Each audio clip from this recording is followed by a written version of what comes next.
Hello friends, welcome back to our channel study book में आपका बहुत बहुत स्वागत है। आज हम लोग वेस्ट बंगाल बोर्ड के कक्षा 10वीं की कविता नीड़ का निर्माण फिर इसके एक महत्वपूर्ण क्वेश्चन को देखने वाले हैं। क्वेश्चन है, नीड़ का निर्माण फिर कविता में निहित संदेश स्पष्ट कीजिए। कवि क्या संदेश देना चाहता है इस कविता के माध्यम से, ये हम क्वेश्चन करने वाले हैं।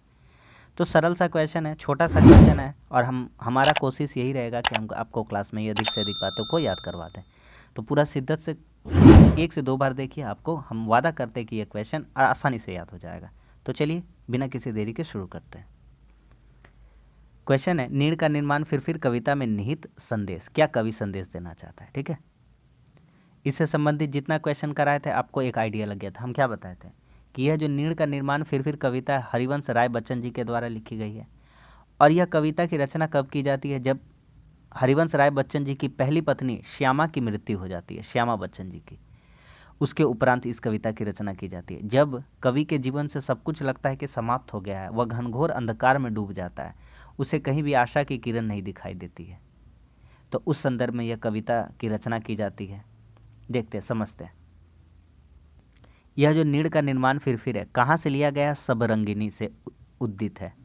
प्रस्तुत कविता कवि की आशावादी कविता। यह किस प्रकार की कविता है? आशावादी, जिसमें ईश्वर के प्रति आस्था की अभिव्यक्ति हुई है। कवि आशावादी है और आस्थावादी है, उसे ईश्वर में संपूर्ण विश्वास है, उसे ईश्वर के प्रति अपार आस्था है। इसी की अभिव्यक्ति इसमें कवि करते हैं। अपनी पहली पत्नी श्यामा की मृत्यु के पश्चात कवि दुख के आच्छन्न हो गया है, दुख से आच्छन्न हो गया यानी दुख से घिर गया है। चारों तरफ दुखों का अंधेरा छा गया, लेकिन प्राची यानी पूरब से सूर्य निकला, जिसके प्रकाश ने नए जीवन के प्रति आस्था जगा दी। यहाँ पूरब से सूर्य निकलने का अर्थात क्या है?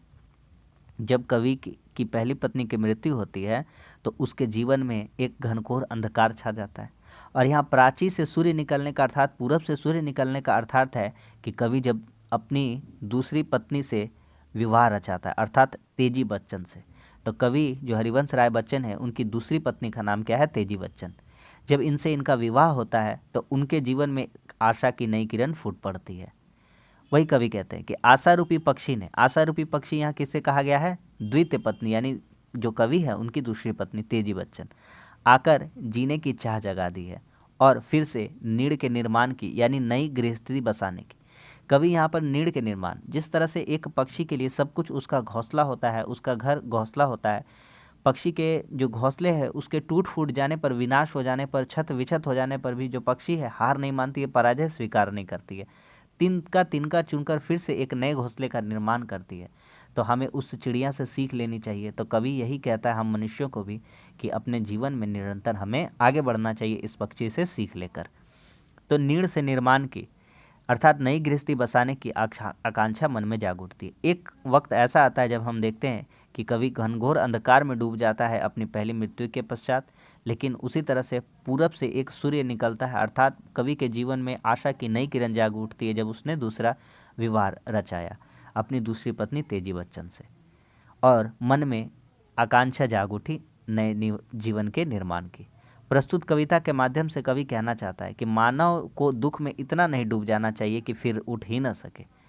कवि कहते हैं उठकर गिरना, गिरकर उठना तो प्रकृति का नियम है ही है, लेकिन हमें दुख में इतना नहीं डूब जाना चाहिए कि फिर से उठ नहीं सके। मनुष्य को सदा आशावान होना चाहिए। मनुष्य को कैसा होना चाहिए? हमेशा आशावान होना चाहिए। तो बस ये छोटा सा प्रश्न था, हमने आपको अच्छे से करा दिया। उम्मीद करता हूँ आपको समझ में आ गया होगा, और आप 1 से 2 बार देख लीजिए, आपको क्लास में ही अधिकतर बातें याद हो जाएंगी। हमारी कोशिश यही रहती है कि अधिक से अधिक क्वेश्चन हम आपको क्लास में ही याद करवा दें। ठीक है, तो चलिए, वीडियो अच्छा लगा तो लाइक कर दीजिए, दोस्तों में शेयर कर दीजिए, चैनल पर नए हैं तो चैनल को आप सब्सक्राइब जरूर कर लीजिए। चलिए मिलते हैं अब अगले वीडियो में, तब तक के लिए धन्यवाद। जय हिंद।